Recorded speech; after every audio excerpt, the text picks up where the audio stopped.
সুনীল কিছু সময় পূৰ্বে আমি ফোনযোগে গোটেই কথাখিনি ইতিমধ্যে পাতিছে গতিকে পৰিয়ালৰ সেই অভিযোগ এবাৰ আমি আপোনাৰ জৰিয়তে আগবঢ়াবলৈ বিচাৰিম কি হৈছিল সেই ঘটনাৰ দিনা কি জানিছিল পৰিয়ালে বা ঘটনাৰ এমাহ অতিক্ৰম কৰাৰ পাছত তেওঁলোকে আৰু কিনো তথ্য পাইছে যাৰ বাবে সেই ভয়ংকৰ অভিযোগো আনিছে আৰু তেওঁলোকে কৈছে যে হত্যাহে কৰা হৈছিল এজন ছাত্ৰক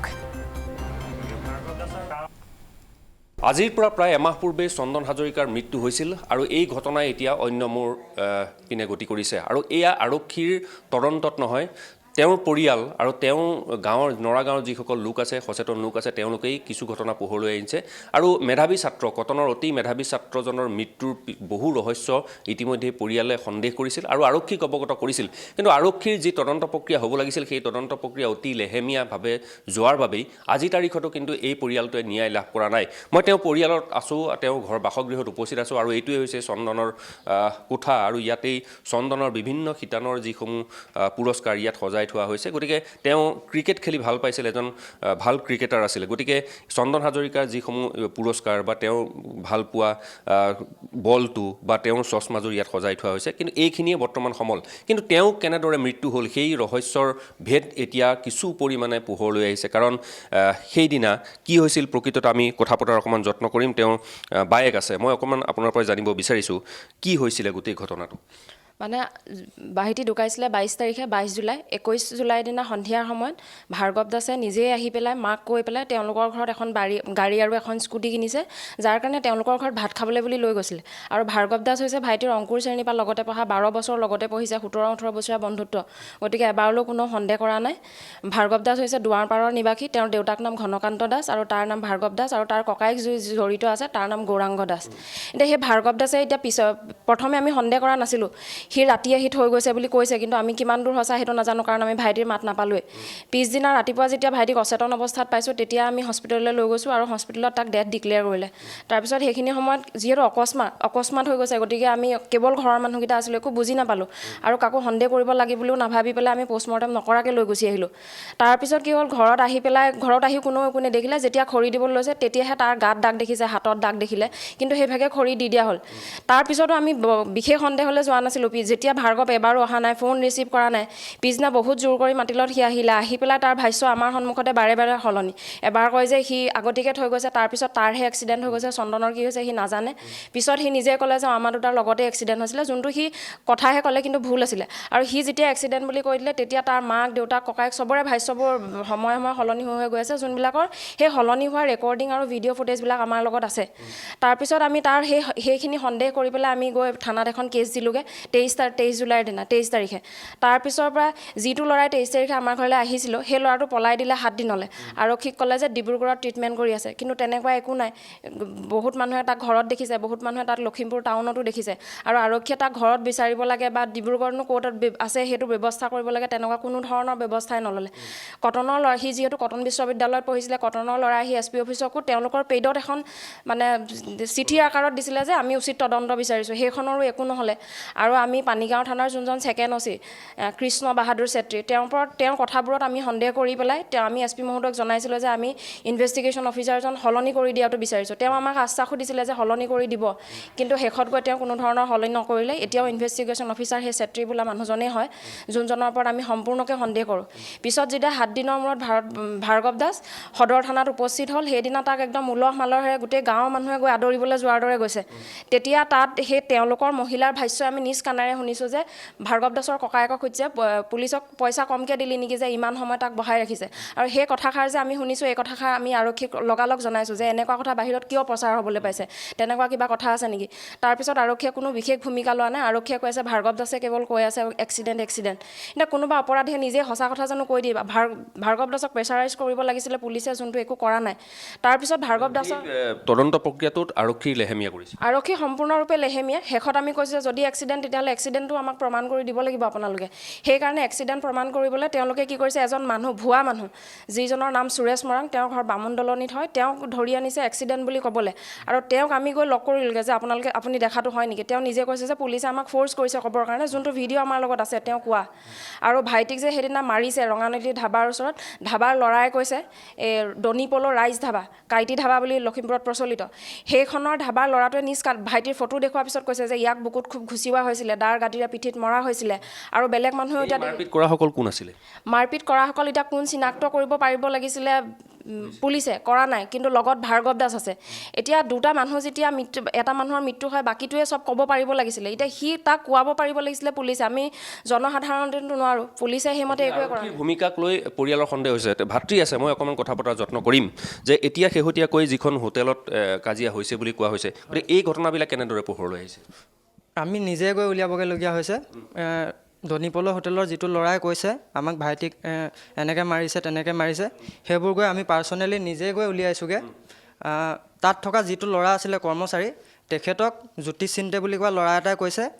সেই এক্সিডেণ্ট হোৱা মানে মাৰপিট হোৱা দেখিছোঁ বুলি দায়েদি মাৰিছে বুলিও কৈছে সি কেনেকৈ গম পালে যে এনেকুৱা ঘাঁ লাগিছে বুলি সি নিজে কৈছে যে পিঠিৰ পিছফালে দায়েদি মাৰিছে আৰু সি যদি গম নাপায় পিঠিৰ পিছফালে দাগ আছে বুলি কেনেকৈ গম পালে আমি গৈ এইবিলাক নিজে গৈ উলিয়াবগৈলগীয়া হৈছে পুলিচে একো তদন্ত কৰি উলিওৱা নাই আৰক্ষীয়ে কি কয় আৰক্ষীয়ে কৈছে যে এক্সিডেণ্ট হৈছে সুৰেশ মৰাং নামৰ মানুহজনে দেখিছে আমি সুৰেশ মৰাঙক গৈ লগ কৰিলোগৈ বায়ে কৈছে যিহেতু তেখেতে নিজে কৈছে পুলিচে মোক ফ'ৰ্চ কৰিছে এক্সিডেণ্ট হোৱা বুলি ক'বলৈ আৰু আপোনালোকক মই স্কুটিখনৰ ফটো দিছোঁহে স্কুটিখনৰ ফটো দেখিলে স্পষ্ট হয় যে সেইখন স্কুটি এক্সিডেণ্ট কোনো কাৰণতে হ'ব নোৱাৰে স্কুটিখন মৰিয়াই ভঙা লেখীয়া লাগে অকল লাইটটো ভাগি আছে সেইটো কিহৰ বাহিৰে যে মৰিয়াইছে সেইটো স্পষ্টকৈ ওলাই পৰে কালি ND24 এই বাতৰিটো সম্প্ৰচাৰ হোৱাৰ পিছতেই আৰক্ষীৰো তীব্ৰ মানে ভিতৰ চৰাত হেৰি হৈছে চৰ্চা চলিছে কালিৰ দিনটোৰ পৰা আজিলৈকে আৰক্ষীৰ ফালৰ পৰা কিবা যোগাযোগ হৈছে নেকি নাই আমাক কোনো ধৰণে কাকো যোগাযোগ কৰা নাই কাকো কৰা নাই কি বিচাৰিছে আপোনালোকে কি বিচাৰে এতিয়া আমি এতিয়া আৰক্ষীৰ লগত ঘূৰি পেলাই আমি নিজে মানে নিৰাশ হৈ গৈছোঁ গতিকে আমি এতিয়া শেষত এনেকুৱা এটা হৈছে আমাৰ আমি পানীগাঁও থানাত কেছখন দিছোঁ পানীগাঁও থানাত গৈ আমি ক'তো পোৱা নাই পানীগাঁও থানা পুলিচে আমাক কয় আপোনালোকে SP অফিচত যোগাযোগ কৰক SP অফিচলৈ গৈছোঁ SP অফিচত আমি একো সদুত্তৰ পোৱা নাই আমাক পানীগাঁও থানালৈ পঠিয়াই দিয়ে গতিকে আমি এনেধৰণে বিভিন্ন স্থানত মানে আমি উত্তৰ এটা পাবৰ কাৰণে আমি ঘূৰিহে ফুৰিছোঁ এতিয়া কিন্তু আমি একো উত্তৰ পোৱা নাই গতিকে যদি সুৰেশ মৰাঙৰ যোগেদি তেওঁলোকে যদি এক্সিডেণ্টটো কৰে প্ৰমাণ কৰিবই বিচাৰিছে যদি এক্সিডেণ্টেই হৈছিলে যদি এক্সিডেণ্ট হোৱা স্কুটিখন তেওঁলোকে 10 দিনে কিয় পুলিচ প্ৰশাসনে জব্দ কৰিব নোৱাৰিলে এইটো এটা ৰহস্যৰ কথা গতিকে এই ৰহস্যবিলাক যাতে ভেদ কৰে আপোনালোকৰ যোগেদি ভেদ কৰে তাৰ আমি বিচাৰিছোঁ গতিকে আপোনালোকৰ আমি পুলিচ প্ৰশাসনে নোৱাৰে আমি কথাটো গম পালোঁ গতিকে পুলিচ প্ৰশাসনে যেতিয়া নোৱাৰে গতিকে নোৱাৰা কথাটো আমি আপোনালোকৰ যোগেদি যাতে আমি ন্যায় পাওঁ এই পৰিয়ালটোৱে যাতে ন্যায় পায় গতিকে তাক আমি বিচাৰিছোঁ আৰু যিহেতু সুৰেশ মৰাঙৰ যিটো ভাষ্য সুৰেশ মৰাঙৰ ভাষ্যৰ আমাৰ যিহেতু ভিডিঅ' আছে সুৰেশ মৰাঙে কৈছে যে মোক এক্সিডেণ্ট কৰা হৈছে বুলি দেখিবলৈ মোক ফ'ৰ্চ কৰা হৈছে গতিকে যদি ফ'ৰ্চ কৰাই হৈছে তেতিয়াহ'লে আৰু তাৰ বায়েকেও এটা কথাই কৈছে গতিকে আমাক ফ'ৰ্চ কৰিছে পুলিচ প্ৰশাসনে গতিকে আমাক এক্সিডেণ্ট বুলি ক'বলৈ গতিকে পুলিচ প্ৰশাসনেই ইয়াত জড়িত হৈ পৰিছে নে ভাৰ্গৱৰ ঘৰৰ মানে জড়িত হৈ পৰিছে আমি নাজানো গতিকে এতিয়া পানীগাঁও পুলিচ প্ৰশাসন এনেকুৱা এটা হৈ পৰিছে অকল ভাৰ্গৱ দাসক বচোৱাৰ চেষ্টা চলাই আছে যদি ভাৰ্গৱ দাসক আৰক্ষীয়ে জেৰা কৰে যদিহে তদন্তটো সঠিক দিশত আগবাঢ়িব পাৰে এতিয়া আমি ভাবিছোঁ যেতিয়া ইমান দিনে এমাহ 7 দিন হৈ গ'ল এমাহ 7 দিনে যেতিয়া পুলিচ প্ৰশাসনে ভাৰ্গৱ দাসক অকল নিছে নি ৰঙা দলিচা পাৰি দিছে দলিচাত পাৰি কথাষাৰ সুধিছে আৰু পঠিয়াই দিছে মাতিছেনে আমিও নাজানো গতিকে মাতিছে বুলি কৈছে মাতি কথাবিলাক সুধিছে কিন্তু আমি তেওঁক মাতি আছে বুলি গমহে পাইছোঁ আমি দেখা নাই গতিকে কি কৰিছে সেইখিনি পুলিচ প্ৰশাসনে গোটেইখিনি জানিব গতিকে আমি পুলিচ প্ৰশাসনৰ ওপৰত আমাৰ সন্দেহ আহি পৰিছে যদি আমি তেওঁলোকৰ ওপৰতে আমি যদি বিশ্বাস কৰি আমি এখন কেছ দিছোঁ গতিকে আমি যদি ন্যায় পাব নোৱাৰোঁ তেওঁলোকৰ পৰা যদি আমি এটা ন্যায় নাপাওঁ তেতিয়াহ'লে আমি তেওঁলোকক কি বিশ্বাসত ল'ম এই জনসাধাৰণে কি বিশ্বাসত ল'ব মই মাতৃ আছে অকণমান কথা পাতিব বিচাৰিছোঁ পৰিৱেশটো কথা পতাৰ নহয় যদিও কিছু কথা পাতিব লাগিব আপোনাৰ ল'ৰা ওলাই গৈছিলে বন্ধুৰ লগত গতিকে আপোনাক কি বুলি কৈ গৈছিলে ল'ৰা মোৰ বল খেলি আছিলে বল খেলি আহি গা ধুই আছে গা ধুই থাকোঁতে সিহঁতি বহি আছে সিহঁতি তেতিয়া সি গা ধুই থাকোঁতে মোৰ লগতে কথা পাতি আছে যে মা আমাৰ ঘৰত গাড়ী এখনো লৈছোঁ স্কুটি এখনো লৈছোঁ তাক আমাৰ মায়ে পঠিয়াই দিছে তাক নিবলৈ আমাৰ ঘৰত আজি খানা তাৰপৰা পাছত এতিয়াহে গম পাইছোঁ যে ধাবা পাইছে কিবা পাইছে ধাবা চাবালৈ কেলৈ পঠিয়ালে সিহঁতৰ ঘৰতে খানা খাবলৈ নিছিলে ধাবাটো ল'লে সিহঁতৰ ঘৰৰ মানুহে নিব নালাগে নহয় এতিয়া আকৌ ইমানখিনি কথা ওলাইছে সিহঁতক কি শত্ৰুতা মই নাজানো মোৰ ল'ৰা মুঠতে ইমান ভাল ল'ৰা এটা এনেকৈ মৰাটো মই বিচৰা নাই মই কেনেকৈ মৰিছে মই সেইটো জানিব লাগে মুঠতে আজিলৈকে তাৰ একো বেমাৰ এটা নাই একো জ্বৰ চৰ সি টেবলেট এটা খাই পোৱা নাই সিহঁতৰ গুৰিতে গোটেই কাহিনী আছে ভাৰ্গৱ দাস আৰু গৌৰাংগ দাসে মোৰ ল'ৰা মাৰিছে চিৰন্তন সত্য সেইকাৰণে সিহঁতি পলাইছে আৰু এনেকৈ মই পলোৱাটো মই মানে মোৰ অন্তৰে শান্তি পোৱা নাই যেতিয়া থৈ গৈছেহি বুলি কৈছে তেতিয়া আপোনালোক সাৰ পাই আছিলে নে শুই আছিলে? মই সাৰ পাই আছোঁ, ল'ৰা নহালৈকে মইতো শুব নোৱাৰোঁ। তাৰপৰা সাৰ পাই থাকিলেতো মোক দৰজা খুলি দিবলৈ কৈছে, মই খুলি দিছোঁ। মই তালৈ নাই চোৱা, ভাৰ্গৱৰ ঘৰৰ পৰা আহিছে, মই একো সন্দেহ কৰা নাই সি যে কিবা মাৰ খাই আহিছে, বেয়া হৈ আহিছে, আৰু সিও মোক নক'লে, সি শুই থাকিলে। তাৰপৰা মই দৰজা খুলি দিছোঁ। মই অকণমান যদি চেক কৰিলোহেঁতেন তেতিয়া ধৰা পৰিলোহেঁতেন। ভাৰ্গৱৰ ঘৰৰ পৰা আহিছে, মই কি চেক কৰোঁ, কিন্তু ধাবা চাবা যোৱা কথাটো মইতো নাজানো। সিহঁতৰ ঘৰ মানুহে এখন গোটেই ঘূৰাই পেলাই। পিছদিনা ৰাতিপুৱা কি দেখা পাইছে? পিছদিনা ৰাতিপুৱা তাৰ নাকৰ ঘূৰ ঘূৰাইছে। বোলো ই দেখোন আনকালে নাকে ঘূৰ ঘূৰাই নাথাকে, কেলৈ ঘূৰ ঘূৰাইছে? তাৰপৰা ইয়াক মাতি আনিলোঁ, ই গৈ গৰপা মাৰি ধৰিছে। সি মানে একেবাৰে বেয়া পৰ্যায় আৰু, তথাপিতো মেডিকেল নিলে নোৱাৰোঁ। বাটত ঢুকালে যদিও নাজানো, কি হৈছে নাজানো, মোহাৰি গৈ আছোঁ। তাত আৰু কৈছে বোলে ডাক্তৰে একো কৰিবলৈ নাপালে, মৃত ঘটনাটোৱে কৈছে অকল। গতিকে আমি কি মুঠতে ভাৰ্গৱ দাসহঁতে উচিত মানে শাস্তি পাব লাগে। সিহঁতি মৰাটো চিৰন্তন সত্য। মোৰ একো বেমাৰ নাই, আজাৰ নাইকিয়া। এই ল'ৰাটো ঘৰৰ পানী ক'ৰ পহুমোৱা পাইছেগৈ, ক'ৰ কিবা পাইছেগৈ, চিকোভানৰ লগত কেলৈ সোমোৱাই ঘূৰি ফুৰিছেগৈ। সি নিজৰ বাইকো নিয়া নাই, সিহঁতৰ স্কুটিতে নি নিজৰ বাইক এখন নিয়া হ'লেও অকণমান আহিব পাৰিলেহেঁতেন। গতিকে ইয়াত ৰহস্য আছে, গোটেই সিহঁতি জগৰীয়া। গতিকে সিহঁতৰ তদন্তটো মই বিচাৰিছোঁ আৰু। মই এটা কথাই ক'ব বিচাৰোঁ যে এই পৰিয়ালটোৱে এতিয়া ন্যায় বিচাৰিছে, কাৰণ এজন ল'ৰা, এজন উদীয়মান খেলুৱৈ, কটন বিশ্ববিদ্যালয়ত অধ্যয়নৰত এজন ছাত্ৰৰ ৰহস্যজনকভাৱে মৃত্যু হ'ল, কিন্তু সেই আৰক্ষীয়ে এটা দুৰ্ঘটনা বুলি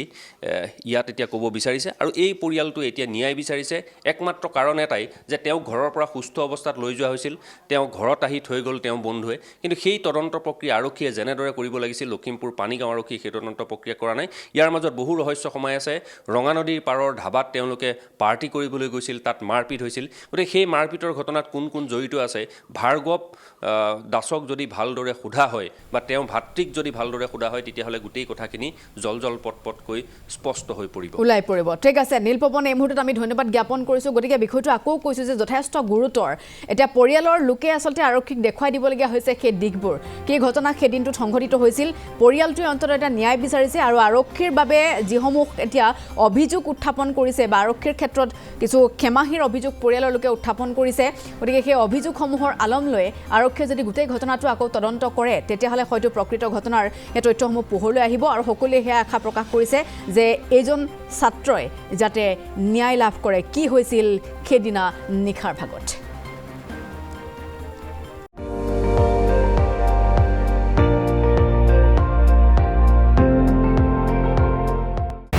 আপুনি চাই আছে ND24, সৰ্বশ্ৰেষ্ঠ নহয় সৰ্বোত্তমৰ দৌৰ।